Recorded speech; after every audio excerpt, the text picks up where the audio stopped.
Review പറയണതൊക്കെ ഇപ്പോൾ common ആയിട്ട് കാര്യമാണ്. പക്ഷേ ഇപ്പോൾ ഈടായിട്ട് ആരെങ്കിലും പേഴ്സണലായിട്ട് സ്റ്റാറിനെ ടാർഗറ്റ് ചെയ്യണ പോലെ റിവ്യൂ ചെയ്യുന്നതായിട്ട് തോന്നിയിട്ടുണ്ട്. അതെന്നെ ഉദ്ദേശാണ്, എന്നെ തന്നെ ഉദ്ദേശാണ്, എന്നെ മാത്രം ഉദ്ദേശാണ്.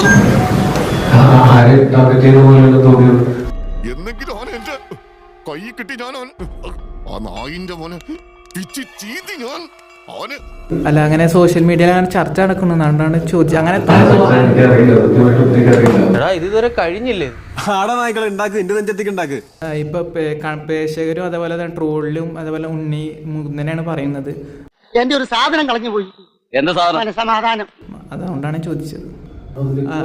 അപ്പൊ സീക്രട്ട് ഏജന്റ് എന്ന റിവ്യൂവർ ഉണ്ണി മുകുന്ദനെ പേഴ്സണലി ടാർഗറ്റ് ചെയ്യുന്ന പോലെ റിവ്യൂ ചെയ്യുന്ന പ്രേക്ഷകർ അങ്ങനെ ട്രോളിലൂടെയും അതേപോലെ തന്നെ പറയുന്നുണ്ട്. അങ്ങനെ രണ്ടും കെട്ട അവസ്ഥയിൽ ആണും പെണ്ണുമല്ലാതെ ജീവിക്കുന്നവന്മാരെ ഏതോ ഒരു നമ്പർ ഇട്ട് വിളിക്കാറില്ലേ? ഇല്ലേ പാപ്പുട്ടിക്ക?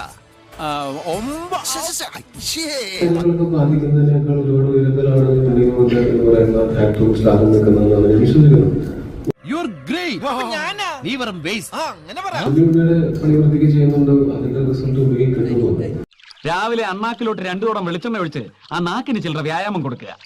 അതിന്റെ ഒരു ഫ്ലെക്സിബിലിറ്റി കൊണ്ടാണല്ലോ നീ ജീവിച്ചു പോകുന്നത്. അപ്പോ എനിക്കറിയില്ല, വേറെ അങ്ങനെ അത്രയൊക്കെ ചർച്ച ചെയ്യപ്പെടുന്ന കാര്യമുണ്ടോ? ഓരോ വ്യക്തികൾക്കും ഓരോ ഇഷ്ടങ്ങളായിരിക്കും. അറിവില്ലായ്മയിൽ നിന്നും വെളിവില്ലായ്മയിൽ നിന്നുമാണ് തെറ്റുകൾ ഉണ്ടാകുന്നത്. പലതരം ഭക്ഷണം ഇഷ്ടമുള്ളതുപോലെ, പലതരം വസ്ത്രങ്ങൾ ഇടാൻ ഇഷ്ടമുള്ളതുപോലെ, പലതരം പാട്ടുകൾ കേൾക്കാൻ ഇഷ്ടമുള്ളതുപോലെ എല്ലാവർക്കും ഒരേ ടേസ്റ്റ് നൽകുള്ളത്.